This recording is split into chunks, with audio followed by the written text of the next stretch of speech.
All right then. Testing, check 1, 2. Welcome. Maybe a little bit late on this review with so much wrestling going around this weekend. And it's been a lot of very newsworthy things this weekend. From New Japan and, just contracts and Impact, which I am getting into right now. The Impact Wrestling HomeComing review. I know I'm a little late on this review, and I wanted to gather my thoughts for the next day, and I was a little bit more refreshed today. But coming to talk about HomeComing, Nashville, Tennessee, back to the Asylum, where Impact first started, TNA, wherever you want to call it. They had a big video package, like a cold open with Johnny, whatever name you want to call him, Mundo. Johnny Mundo, Johnny Impact, whatever you feel like calling him. But him being back in the Impact Zone, a lot of things going down tonight. Number one, Josh Matthews and Don Callis back on the commentary. I'm sure Don Callis had to take a plane ride back all the way to Nashville as soon as he was done commentating for Wrestle Kingdom on Friday, because he knew he had a show to run here on Sunday.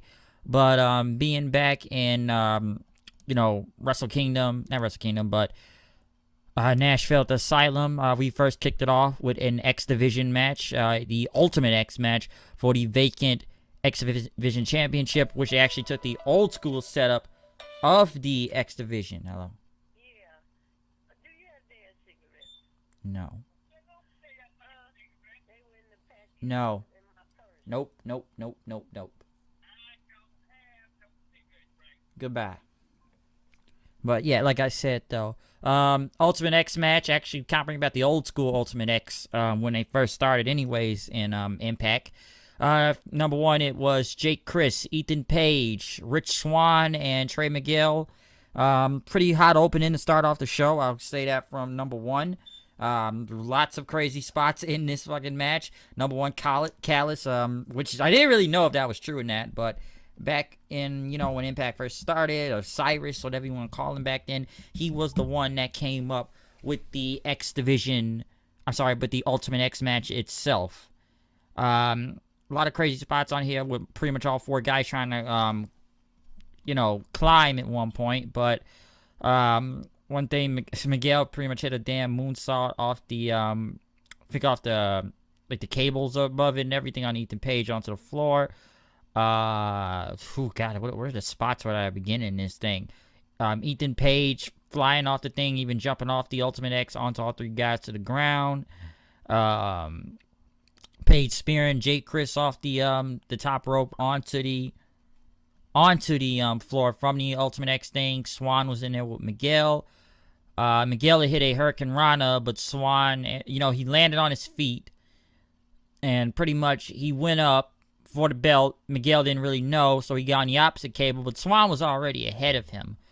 Swann was able to get the championship down and won the match from there, which, I have no problem with, really. I don't mind Rich Swann winning. A lot of crazy high spots where the crowd was just going nuts for this, all right? People were chanting Impact Wrestling. Let me say one thing right here.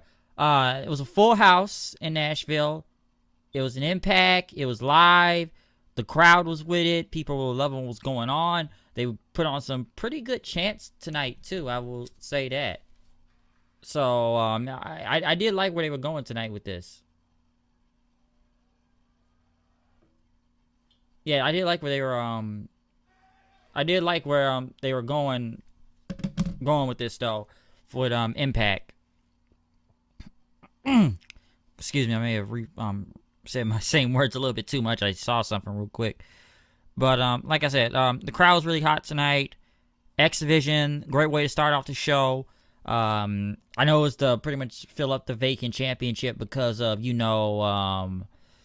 what can I say? Because of the whole Option C thing. But pretty much after that, they interviewed Brian Cage. We talked about sacrifices. He had to sacrifice his daughter's birth and marrying his girlfriend, Melissa Santos, from Lucha Underground. And talk about he was LeBron James and Bo Jackson all rolled into one, and he was going to take the championship tonight from Johnny Impact. Next, I know people aren't really a big fan of this angle, what's going on right now. They're not really a big fan of it, but It was Dark Alley and Sue Young versus Jordan Grace, who was really added this whole show at the last minute. And Kiera Hogan. This wasn't much to say from this tag match, to be honest. Grace was protected since, Young sprayed mist into her eyes, and she was pretty much gone after that. Alley pretty much Dark Alley used Sue Young's glove and, pretty much hit the mandible claw in on Kiera Hogan for the win. They then had the undead bridesmaids come out with the coffin, and they were going to put her in it. But next, Rosemary, popped out, got a very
the guardrail, and pretty much, the whole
hit Mac with a power driver for the win. Actually, really good match from here.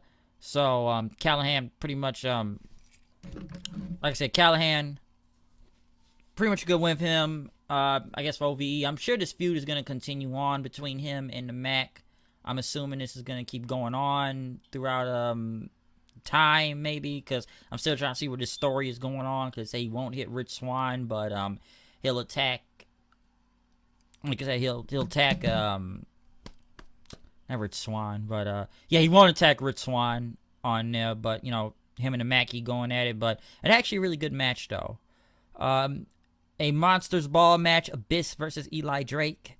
I know that these matches are pretty much synonymous with Abyss, but the crowd actually liked it. Crowd liked it. Yo. Hey, she on her way back. All right. See ya. Hey, and I told you guys to say no more. I ain't had no cigarettes, right? All right, see you then. And I told her ass about blaming you for shit. Okay, I'll call back. To be back. All right. But my bad, I had to take that phone call. But you know, like I said, Abyss and Eli Drake pretty much beating the hell out of each other. First off, was a trash can in this damn match, number one. Abyss hit Eli Drake with a staple gun to the chest. There was some tables outside. One thing I thought that was crazy. First, they even went to the outside of the ring and started throwing production carts at each other at one point in time until they got back into the ring, hitting each other with cookie sheets. One crazy-ass bump, and this was a hard-ass bump. Drake went at Abyss, and Abyss flung him over, landing on both of the tables, which I actually thought didn't break at first, but they did break. So that was a hard fall. The thumbtacks come into the ring then. Drake had the tacks, threw it at Abyss, but it hit the referee and blinded him. Abyss hit a black hole slam, kick out. Abyss then got a trash can, put it into the corner after that. Drake pretty much, Abyss was going to charge at him, but Drake jumped over it. Abyss crashed into it. Drake had him for the 2 count and still didn't work. Abyss pretty much got Janice, which people actually chanted for Janice. And, you know, Drake was surprised, and he pretty much hit him with a chair. And, he saw him with a chair then, but Abyss had slammed Drake into the thumbtacks all over his back. Pretty brutal to look at. Drake then he got some like these zip tie like things. I think they tie people like police tie up some of that handcuffs, but you know, zip tie. He tied up Abyss, beat the living fuck out of him with a chair, and then he took like that paddle thing and started beating him over his head until he pinned him. So hopefully this is over. It was actually a pretty hardcore ass brawl. Let me say that. Very crazy out there, but it was insane. I'm sure hopefully Drake goes on to something better than this. I don't know if he still got to fight Raven and Tommy Dreamer since Raven was back there on Thursday. But we will see what happens. But I hope they actually move Eli Drake something bigger than this. Crazy ass match, don't get me wrong, but he deserves better though. And hopefully back to the title picture. Next, the best match out of the fucking night, which I loved it. I loved this match. LAX, the Lucha Brothers, Pentagon Jr. and Phoenix, fucking crazy. First off, Phoenix and Pentagon just went in after them over one. Okay, they were just fast-paced, just kicking the shove. LAX, Phoenix just diving in and out of the ring on Santana.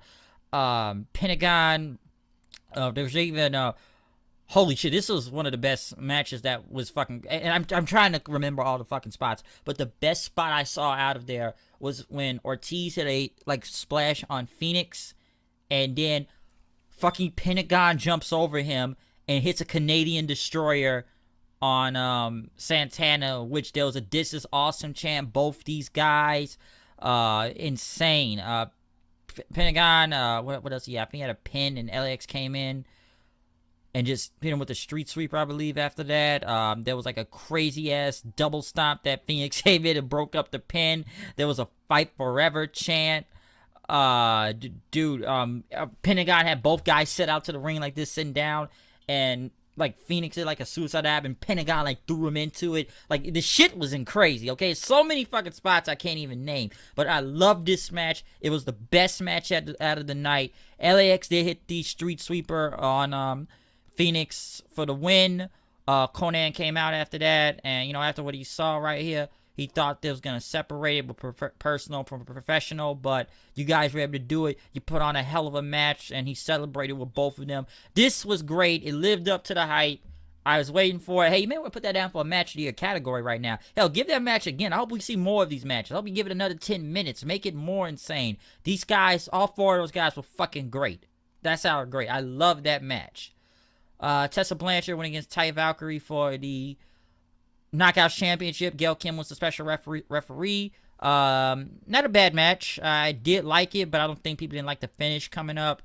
Tessa was really in control, and both women were going back, back and forth until Blanchard kept arguing with Gail Kim, knocked her down, and pretty much hit the hammerlock DDT and told Gail to count, but she didn't, took too long to do it. She even grabbed the belt until Gail had to take it away from her and even actually knocked Taya, which she just looked kind of, pissed in. Like I said, Tessa just kept egging on Gail Kim several times and, shoved her back. Valkyrie rolled her up. It didn't work. Blanchard pretty much didn't start grabbing Gail Kim, but Gail Kim pretty much went at her, hit her, eat the feet, and then Taya got the win. People actually booed at this because they really believe Tessa Blanchard got screwed over, which is true, and I think it will be a rematch, which I will say now, which will also be a badass match too. It's gonna be Tessa Blanchard versus Gail Kim. So I guess Gail Kim will be coming back out of retirement, which I am looking forward to seeing that because Gail Kim's fucking great in the ring in general. So it's gonna be a badass match.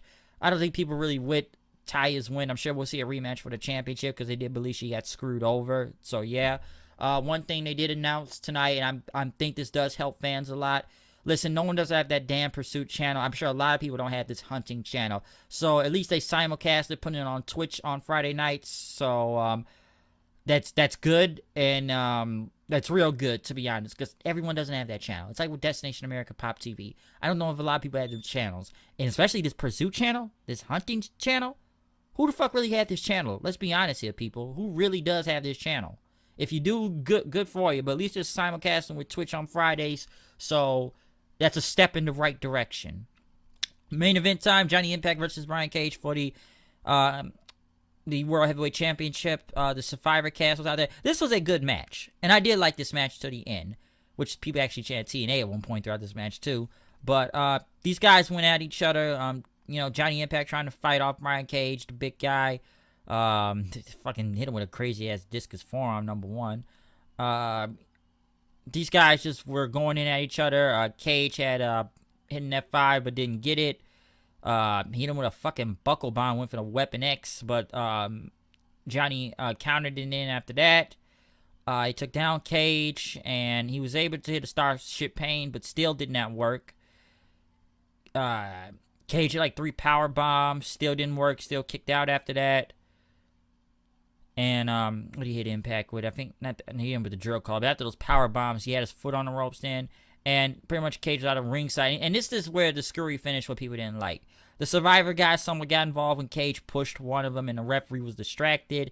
He had pinned Johnny, but people were just counting 1, 2, 3, 4 after he hit the drill claw. Ref gets back in the ring, and it's still a 2 count, and Cage is pissed. He pretty much tried to hit like a suplex from the outside of the rope because Johnny was on the outside and carry him back in, but Johnny countered him, rolled him back in, and actually got the 1, 2, 3 after that, which fans were questionable and felt that Cage got screwed. Cage was pissed after. He pretty much left the title with him. Taya came out and celebrated, which the people had a mixed reaction, so I don't think people were fans of them being champions, and the Survivor guys getting involved also. When they got to the top of the stage, Killer Cross came in, knocks Johnny to the ground. Taya tries to throw punches at her. He picks up Taya, throws her into, I guess, a whole bunch of Planet fans and security guards, and the fans just start chanting, "Kill Cross, kill, kill Cross, Killer Cross" is over. I'll give him that too. So I'm sure we're gonna see this Killer Cross versus Johnny Impact match soon enough.